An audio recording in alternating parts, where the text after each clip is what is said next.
Setan, setan, Wahabi tanduk setan. Setan, setan, Wahabi jadi setan.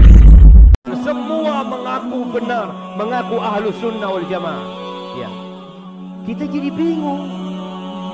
Jangan bingung, ikutinlah al-jamaah. Al-jamaah ialah ikutinlah mayoritas Islam, begitu.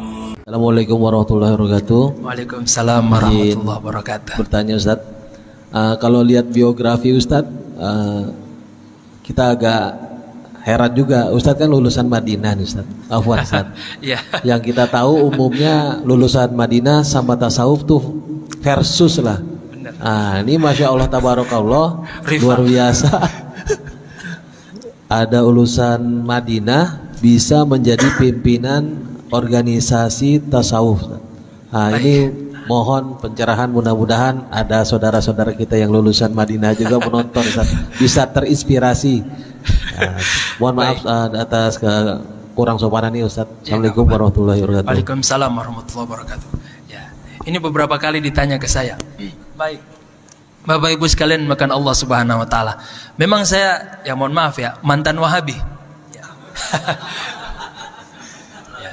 Sebelumnya kita sejak kecil SD sampai masuk SMP itu, karena SMP kita alhamdulillah kebetulan di pesantren itu Kiai Aswaja, tapi sempat kecolongan, memberikan kesempatan salah seorang lulusan Madinah ngajar di situ. Tadinya dibatasin pergerakannya, pokoknya nyampein cuman berkaitan dengan bahasa Arab, ya, baca kitab dan sebagainya. Tapi lama kelamaan karena memang nggak dikontrol, akhirnya dia ngajarin tuh, ya, akidah Wahabi. Alhamdulillah sempat merasakan jadi Wahabi. Cukup lama, dari SMP, SMA sampai kemudian kita kuliah. Kita pernah S1 di salah satu kampus di Makassar yang ya kita sebutkan aja Stiba. Ya, itu kampus memang berafiliasi ke Wahabi. Banyak dapat beasiswa dari Timur Tengah, terusus Madinah. Kita lama belajar di situ S1, ya, sambil mengembangkan bahasa Arab. Setelah kita lulus, kita coba-coba ikut beasiswa ke Madinah. Alhamdulillah kita keterima. Nah, sempat bingung dulu masuk di Madinah. Pengen melanjutkan tradisi keilmuan kita waktu di Stiba, karena memang dulu sempat tertarik dengan ilmu hadis, Bu ya. Pengen masuk jurusan hadis. Tapi masa ilmu hadis mulu, kan udah belajar di Stiba dulu. Ya udah kita pindah belajar ke syariah. Ternyata syariah tidak seperti jurusan-jurusan yang lain. Para masyayikh di syariah itu nggak terlalu peduli dengan akidah. Nggak terlalu peduli dengan akidah. Akhirnya apa? Kita belajar di syariah, kaget yang tadinya dulu kita madhabnya madhab tarjih. Pokoknya yang benar ini, yang dirojihkan oleh ustadz-ustadz kita. Kaget diajarkan oleh para masyayikh kita, apalagi kitab dasar, kitab kurikulum kampusnya itu Bidayatul Mujtahid. Itu kitab perbandingan mazhab. Jadi nggak ada yang benar, nggak ada yang rojih dari ustadz, dari masyayikh di sana. Pokoknya kita disampaikan nih pendapat para ulama kita, nggak ditarjih. Lah kok beda ya? Nggak kayak di Indonesia. Oh, kita semakin bingung di sana tuh. Malah justru bingung kita di sini nih. Kemudian kita bertemu dengan salah seorang masyayikh di sana. Beliau ini luar biasa. Ya. Beliau namanya itu Dr. Abdullah Zahid. Itu pentahkik nomor 1 yang direkomendasikan tahkikannya itu. Jadi beliau mentahkik kitab Bidayatul Mujtahid. Ya. Jadi beliau inilah yang banyak memberikan kita pencerahan tentang mazhab. Ya. Akhirnya setelah ketemu beliau kita mulai paham pentingnya bermazhab. Beliau juga yang merekomendasikan tuh, kita nggak akan pernah menjadi faqih ya kalau kita belajar nih Bidayatul Mujtahid. Kalau antum pengen jadi faqih, kata beliau, belajar tuh mazhab ente ya, mazhab yang berkembang di negara kita. Ente jangan pulang, itu pesan beliau ke kita, ente jangan pulang-pulang dari sini bawa mazhab sini ya. Ente pulang ke Indonesia bawa, ajarkan madhab Syafi'i. Lah kita bingung, ini Ustadz Wahabi tapi ngajarin begini.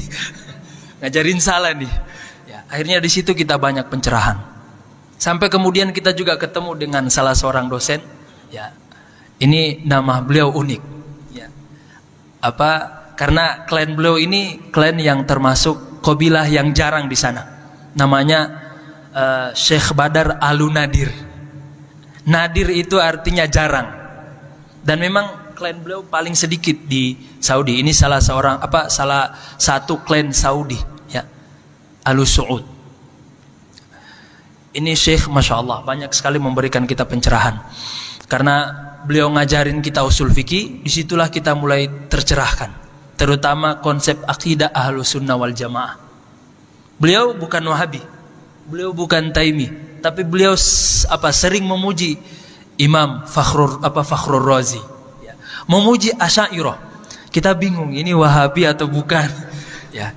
Ini Syekh ngajarin di kampus Saudi, ngajarin di Madinah, tapi banyak muji Asy'ari. Tapi beliau bukan Asy'ari, beliau nggak mau bilang beliau Asy'ari.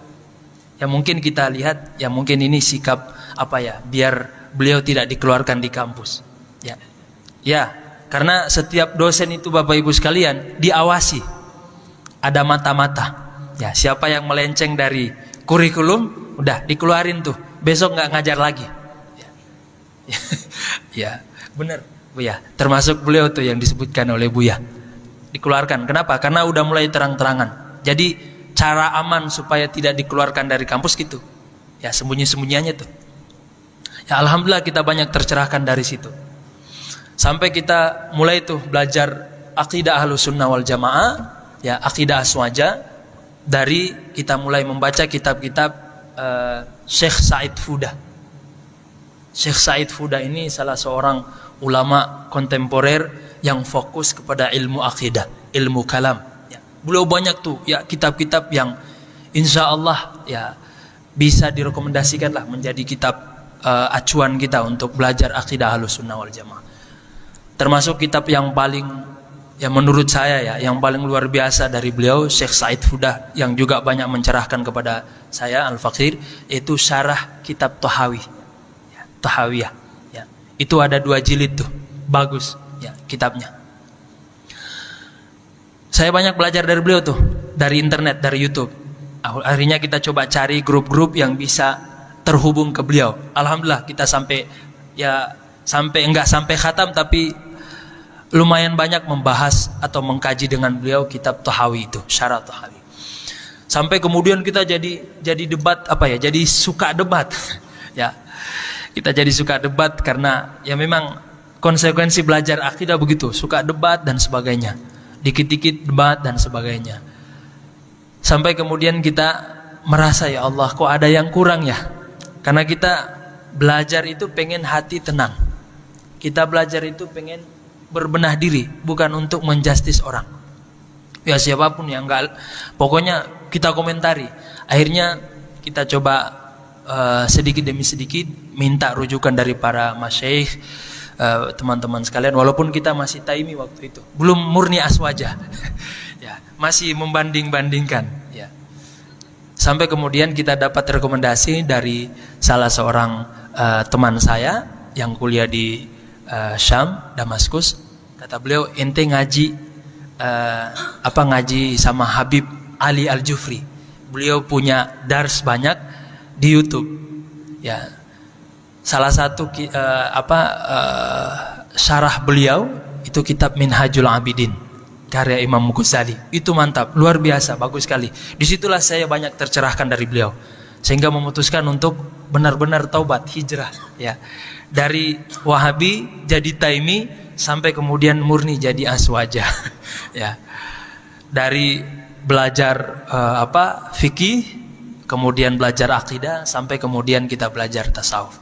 Akhirnya ketika ke Indonesia, sampai ke Ciputat, ketemu dengan para buya-buya. Karena memang kita lagi mencari, akhirnya kita direkomendasikan. Ya udah, sama salah seorang teman kita, yaudah antum karena kebetulan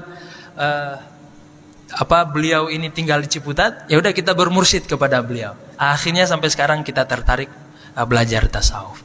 Kemudian setelah itu kita bertemu lagi dengan para masyayikh, para guru-guru, termasuk Kiai Ahmad Marwazi dan juga guru kita yang mengajarkan Thariqah Qadiriyah dan juga Naqsyabandi TKN, yaitu Kiai Ahmad Maryudi. Ya, beliau mursyid di Bogor, mursyid TKN. Ya, mungkin begitu sejarah singkat saya sampai tertarik kepada ilmu tasawuf. Imam Abu Hanifah berkata, orang yang membatasi Allah dengan arah atas atau bawah, maka telah kafir. Imam Syafi'i mengatakan, siapa yang mengatakan Allah duduk di atas arsy, maka ia telah kafir.